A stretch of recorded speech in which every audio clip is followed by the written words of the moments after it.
अस्सलाम वालेकुम जी। आज एक जो इम्पोर्टेंट चीज़ हम डिस्कस करेंगे वो बेसिकली हेयर ट्रांसप्लांट के हवाले से जो एम्बियंस होती है या जो हेयर ट्रांसप्लांट क्लिनिक होते हैं वो किस टाइप के होते हैं या कैसे होने चाहिए। तो मोस्टली जो लोग होते हैं वो ट्रांसप्लांट को ऐसे क्लिनिक को प्रेजेंट करते हैं जैसे कोई ये दिल गुर्दे का ऑपरेशन है या कोई जैसे कोई मेजर सर्जरी होती है, उस तरह इसको वो एग्जैजुरेट करके पेश करते हैं। हालांकि ऐसा नहीं है। ट्रांसप्लांट एक टोटली कॉस्मेटिक प्रोसीजर है जिसमें आपको हम जो डील करते हैं वो कॉस्मेटिकली हमने देखना है। उसकी ओटीज जो होती हैं या जो इन्वायरमेंट है, ये जो एम्बियंस होता है वो टोटली एक डिफरेंट इन्वायरमेंट आपको प्रोवाइड किया जाता है। तो आज आपको कुछ दिखाते हैं कि जो ट्रांसप्लांट के लिए ओटीज होते हैं या जो टूल्स होते हैं वो हम किस टाइप का और कैसे उसको हम मैनेज करते हैं, क्या यूज करते हैं। तो आपको थोड़ा सा व्यू कराते हैं।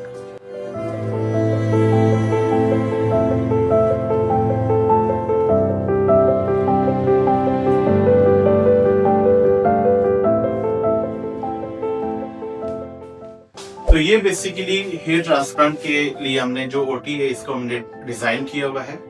इसमें सबसे पहले मेन चीजें होती है कि आपका जो आपको पार्ट नजर आ रहा है, पोर्शन नजर आ रहा है, ये बेसिकली यहाँ पे जो फॉलिकल्स हम एक्सट्रैक्ट करते हैं, निकालते हैं। तो यहाँ पे टीम होती है जो कि उनको सेपरेट करती है, काउंट करती है, अरेंज करती है।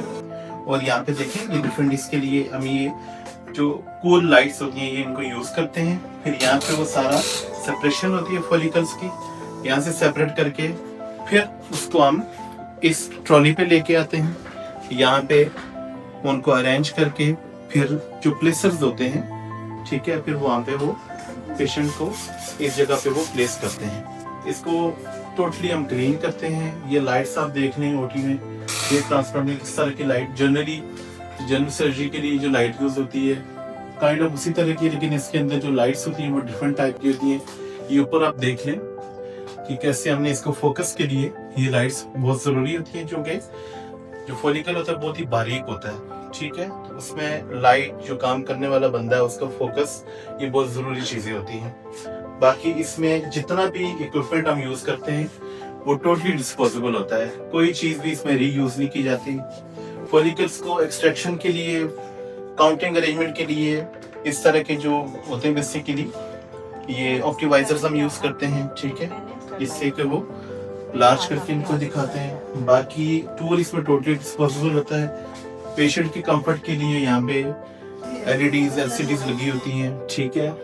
एसी यहाँ पे ड्यूरिंग प्रोसीजर 16 या 20 के टेम्परेचर के नीचे इसको ऑन करते हैं और ड्यूरिंग प्रोसीजर पेशेंट कुछ भी एंटरटेनमेंट के लिए वो देख सकता है, ठीक है, जो भी उनकी रिक्वायरमेंट होती है।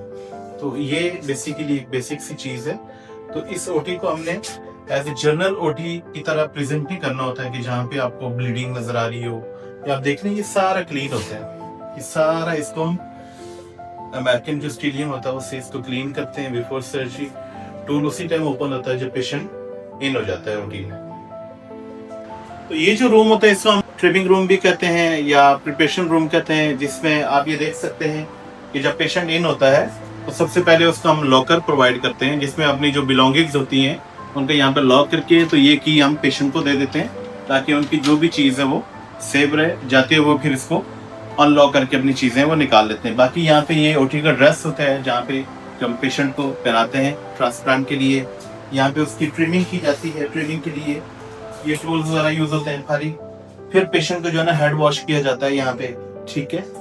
और वॉश करने के लिए इस तरह के जो डिफरेंट टाइप के होते हैं वो आप यूज कर सकते हैं। तो ये बेसिकली प्रिपरेशन रूम एक अलग होता है। ये नहीं कि जिस ओटी में आप काम कर रहे हैं वहीं पे, अक्सर लोगों को मैंने देखा है कि वहीं पे वो हेयर को ट्रिम कर रहे होते हैं। इसमें हाइजीन का